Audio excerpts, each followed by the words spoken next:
Hola, en este video hablaremos acerca de los éxitos y fracasos de México en la década de 1960. Nuestro equipo está integrado por Mileva Ramírez Buenrostro, Ángel de Jesús Rivera Ramírez, Andrés García de Quevedo Muñoz, Miguel González Hernández, Jorge Adrián Muro Montiel, Alberto Centeno Naranjo, María Paula Miramontes Rentería y Lorileide María Gangoite Aguirre. Comenzamos. El milagro mexicano. Para conocer lo que fue el milagro mexicano es necesario conocer la estrategia de desarrollo estabilizador, que fue una política económica implementada en México durante las décadas de 1950 y 1960. Su objetivo principal era lograr un crecimiento económico estable y sostenido a través de la estabilización de los precios y la promoción de la inversión extranjera. Se llevó a cabo con la eliminación de obstáculos económicos como la inflación y la devaluación. Se promovió la industrialización mediante políticas proteccionistas. Se invirtió en infraestructura y se implementaron programas de educación y capacitación técnica. El gobierno tuvo un papel activo en la economía estableciendo empresas energéticas y otras industrias. Se desarrolló durante el gobierno de Manuel Dávila Camacho de 1940 a 1946, Miguel Alemán Valdés de 1946 a 1952, Adolfo Ruiz Cortines de 1952 a 1958, Adolfo López Mateos de 1958 a 1964 y Gustavo Díaz Ordaz de 1964 a 1970. Se presentó de 1940 a 1970 y después de 1970 se presenció un gran bajón en el desarrollo económico. La economía mexicana experimentó una tasa de crecimiento promedio anual del 6.5% y se produjo una modernización significativa de la infraestructura del país.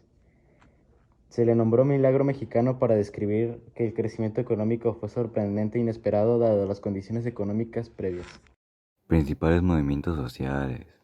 Movimiento ferrocarrilero. El movimiento ferrocarrilero se llevó a cabo con una huelga general de los trabajadores ferroviarios, la cual paralizó el transporte ferroviario del país por completo. Este movimiento logró un acuerdo entre los trabajadores de la línea ferroviaria y el gobierno, lo cual fue llamado Pacto de los Chocolates, ayudando a las mejoras salariales y una mejora de las condiciones laborales de los trabajadores ferroviarios. Fue encabezado por el Demérito Vallejo. Este se originó gracias a las condiciones laborales, bajos sueldos y la falta de derechos sindicales. Trataba de una huelga colectiva por parte de los trabajadores ferroviarios que detuvo por completamente el sistema de transporte ferroviario del país, lo cual provocó conflictos de las fuerzas de seguridad y trabajadores. El gobierno fue obligado a intervenir. Este terminó el 9 de diciembre de 1959 y su inicio fue el 18 de septiembre de 1958.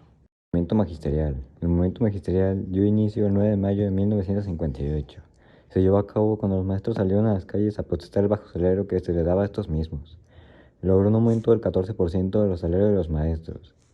Este fue encabezado principalmente por maestros de primaria de todo el país. Se originó por los bajos salarios que los maestros tenían en ese entonces. Trataba de una serie de protestas que fueron iniciadas por maestros de bajo salario. Este movimiento no tuvo una fecha exacta de su fin, porque se excedió por varios meses. El movimiento de los médicos inició el 26 de noviembre de 1964. Se originó en el Hospital 20 de diciembre y se extendió por el sector, juntando cerca de 25,000 médicos. Fue un movimiento social de 4 paros laborales ocurridos entre 1964 y 1965.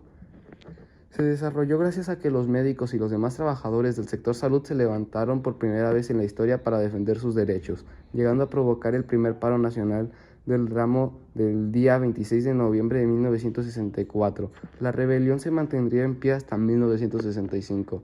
El gobierno estaba preocupado por la influencia que ejercen esos profesionistas, así que envió al servicio de inteligencia a patrullar diariamente todos los hospitales que había en la capital y mandó a seguir clandestinamente a ciertos médicos.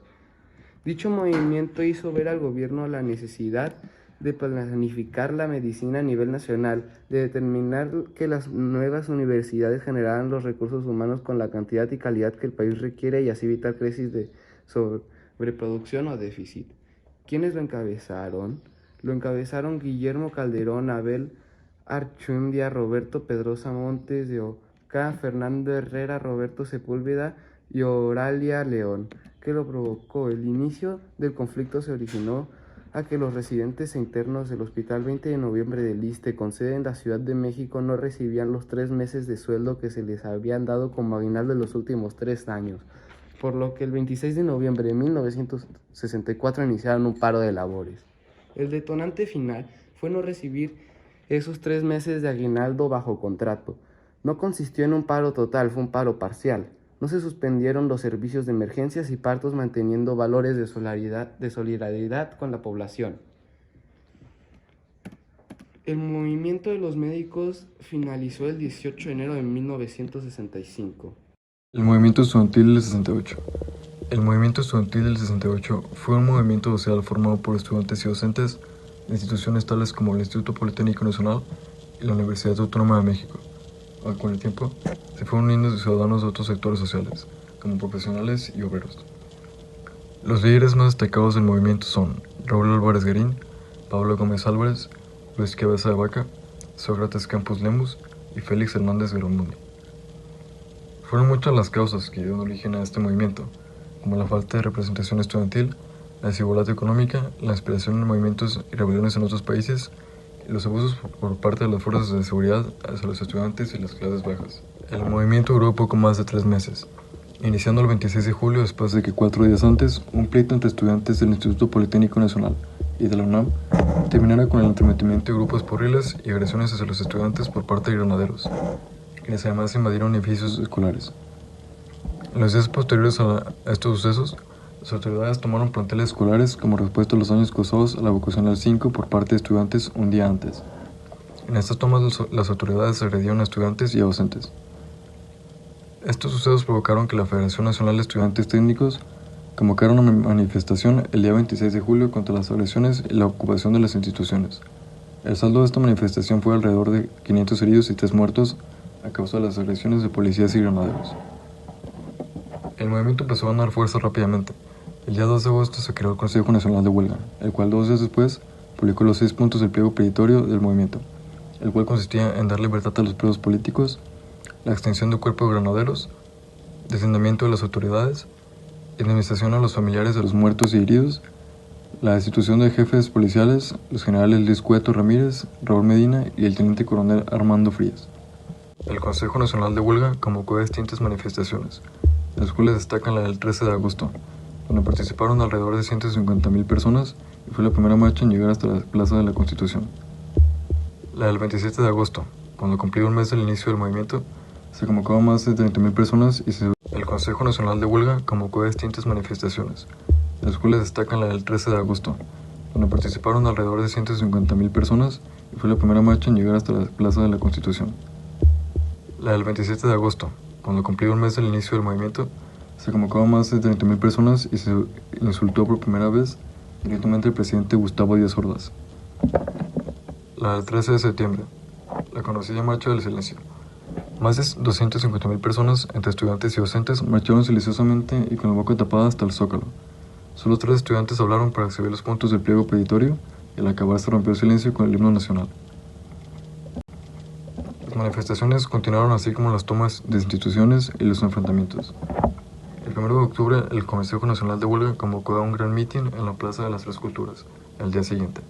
El 2 de octubre, miles de estudiantes, profesores y personas de otros sectores sociales se reunieron en la Plaza de las Tres Culturas para exigir el cumplimiento del pliego petitorio. Pero minutos antes de las 6 de la tarde, cuando el mitin estaba por terminar, 2 bengalas fueron lanzadas desde la torre del Tlatelolco y otras más desde un helicóptero que sobrevolaba la plaza. Además de que miembros de grupos paramilitares dispararon en contra del ejército, quienes creyeron que los manifestantes los agredían y abrieron fuego contra ellos. Los que lograron escapar del tiroteo se refugiaron en los edificios cercanos, en los cuales las autoridades rompieron, agredieron y arrestaron a los manifestantes. La agresión duró alrededor de 2 horas y muchos manifestantes, incluidos los principales dirigentes, fueron arrestados y llevados al campo militar número 1. El número de detenidos rebasó los 3,000 y la cantidad de heridos y muertos fue inmensa. El gobierno en días posteriores reportó 20 muertos, pero actualmente las cifras tienen más de 400. En los días siguientes al masacre de Tlatelolco, el gobierno se justificó diciendo que la agresión fue para tener un tiroteo entre grupos de estudiantes, a lo que el Consejo Nacional de Huelga declaró que el propósito de la agresión fue acabar con el movimiento y que los sangrientos sucesos no fueron provocados por los estudiantes, sino por grupos de individuos armados que agredieron al pueblo y al ejército. Estos individuos fueron vistos por muchos estudiantes. Finalizó así el movimiento, que aunque tuvo muchas consecuencias como los asesinados, los agredidos y los detenidos, además de las instalaciones que quedaron dañadas y las familias que quedaron incompletas, Este suceso sirvió para abrir los ojos a la sociedad mexicana acerca de su gobierno, lo que contribuyó a la democratización del país casi 3 décadas después a la alternancia política. Guerra sucia. La Guerra sucia comprende desde el final de la década de 1940 hasta finales de los años 1990. La Guerra sucia fue la estrategia de represión que usó el Estado contra los grupos guerrilleros que iban surgiendo, rebasando los marcos legales instituidos en nuestro país. Estas estrategias de represión que utilizó el Estado fue el encarcelamiento o detención para los guerrilleros como para sus familias, la desaparición, la tortura como las marcas, golpes, mutilaciones y hasta introducciones de objetos en el cuerpo. Estas acciones se le aplicaban tanto a hombres como a mujeres por pertenecer a una guerrilla, por ayudarla o eran acusados. Oficialmente son 650 desapariciones forzadas y 96.548 cometidas por particulares. Había dos bandos, por parte del gobierno, Partido Revolucionario Institucional, PRI, Ejército, Fuerza Aérea, Policía, Segov, PGR, Sedena, Dirección Federal de Seguridad, Confederación de Trabajadores de México, Partido Popular Socialista, grupos de choque paramilitares y porriles, movimientos guerrilleros sociales y políticos, Partido Comunista Mexicano, Ejército Zapatista de Liberación Nacional, Ejército Popular Revolucionario, Partido Agrario del Estado de Morelos, Liga Obrera Marxista, Consejo Nacional de Huelga, Liga Comunista 23 de Septiembre, Grupo Popular Guerrillero, Asociación Cívica Nacional Revolucionaria, Partido de los Pobres, Partido Mexicano de los Trabajadores, Movimiento Revolucionario Magisterial del Sur, sectores antiautoritarios democráticos o de izquierda política en la población, y uno que otro movimiento estudiantil. Los grupos guerrilleros estaban conformados por estudiantes, ferrocarrileros, campesinos, simpatizantes y personas que pertenecían a organizaciones no gubernamentales. Su detonante fue actuar contra el general Miguel Enríquez Guzmán, que aseguraba que se había efectuado un fraude en el proceso de elecciones y que gracias a esto logró motivar a un gran número de personas. La americanización o la influencia cultural de los estadounidenses con pretensiones de reemplazar o cambiar la cultura de los mexicanos, la defensa de la ideología política, social y cultural, así como la resistencia a cualquier intento de modificarlo, promovida por los partidos de derecha y centroderecha, la existencia de un único partido y el abuso de la autoridad por parte del gobierno y fuerzas aztecas, ya que apresaban y castigaban sin razón, la defensa del liberalismo económico o del libre mercado, el desarrollo tecnológico y la oposición al comunismo, el encarcelamiento, la desaparición forzosa y la tortura hacia los grupos guerrilleros y sus familias. Consecuencias: masacres, ejecuciones y desapariciones, establecimiento de políticas o medidas neoliberales que azotaban a la población más vulnerable económicamente, pérdida de la hegemonía por parte del gobierno, temor permanente en las personas de ser agredidas y castigadas, parálisis momentánea de actividades académicas, industriales e incluso religiosas. Y el vencedor se podría decir que fue el gobierno, ya que gana quien da a conocer la historia, ya que éste puede modificarla a su favor. Gracias por su atención.